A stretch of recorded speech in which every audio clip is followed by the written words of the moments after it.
नमस्कार, आप देख रहे हैं अपना बिहार। मैं हूं आपके साथ विभा उपाध्याय और इस वक्त बड़ी खबर दिल्ली से आ रही है। इस बड़ी खबर के लिए सीधे रुख कर लेते हैं न्यूज रूम का, जहां से हमारी सहयोगी शिप्रा हमारे साथ जुड़ रही हैं। शिप्रा, क्या बड़ी खबर इस वक्त?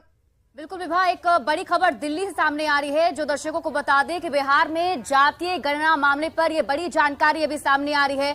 बिहार सरकार इस मामले को लेकर अब सुप्रीम कोर्ट पहुंच चुकी है। जो जानकारी हम दर्शकों को बता दें कि जातीय गणना मामले पर सुप्रीम कोर्ट में याचिका दाखिल की गई है बिहार सरकार की तरफ से, जिसमें जो अंतरिम रोक हाईकोर्ट की तरफ से लगाई गई थी उसके खिलाफ ये चुनौती दायर की गई है सुप्रीम कोर्ट में बिहार सरकार की तरफ से। आपको बता दें कि जातीय गणना मामले पर जब हाईकोर्ट के अंदर सुनवाई हो रही थी तो हाईकोर्ट की तरफ से इस पूरे मामले पर अंतरिम रोक लगा दी गई है और उसी रोक के खिलाफ अब एक बार फिर से बिहार सरकार ने सुप्रीम कोर्ट का रुख कर लिया है। विभा, बिल्कुल शिप्रा, तो इस वक्त ये तमाम परिस्थितियों के बीच में बिहार सरकार के पास हायर कोर्ट के पास जाने का विकल्प था और उसी विकल्प के तहत सुप्रीम कोर्ट बिहार सरकार पहुंच चुकी है, क्योंकि पटना हाईकोर्ट ने अंतरिम रोक लगा रखे थे।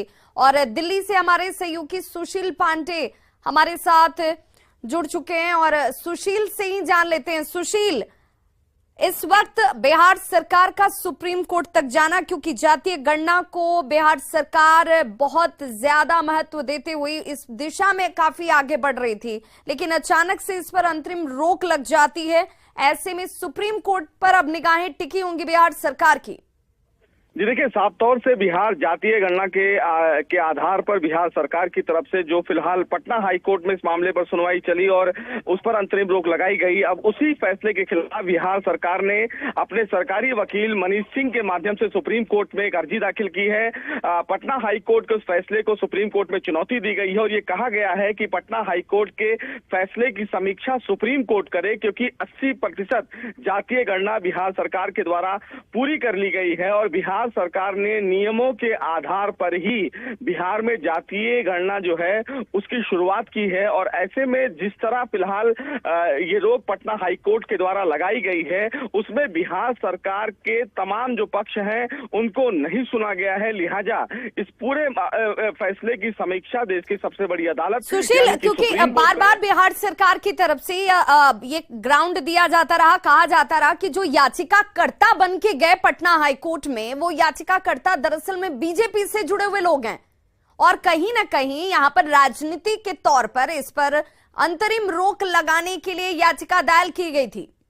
जी देखिए, साफ तौर से बिहार सरकार की तरफ से जो आरोप लगाए गए उन आरोपों में भी ये कहा गया कि केवल कुछ पॉलिटिकल पार्टीज के द्वारा बिहार सरकार के कामों में अवरोध उत्पन्न करने की कोशिश की जा रही है। लेकिन अगर नियमों के आधार पर देखें या संवैधानिक मूल्य के आधारों पर देखें तो बिहार सरकार की तरफ से नियमों के आधार पर ही ये बड़ा फैसला लिया गया है और बिहार सरकार जातीय जनगणना के काम को लेकर बहुत तेजी से आगे बढ़ रही है। लगभग 80% काम पूरा हो चुका है और ऐसे में पटना हाई कोर्ट के आदेश के द्वारा इस पूरी सर्वे पर रोक लगा देना कहीं ना कहीं एक तरफा फैसला है।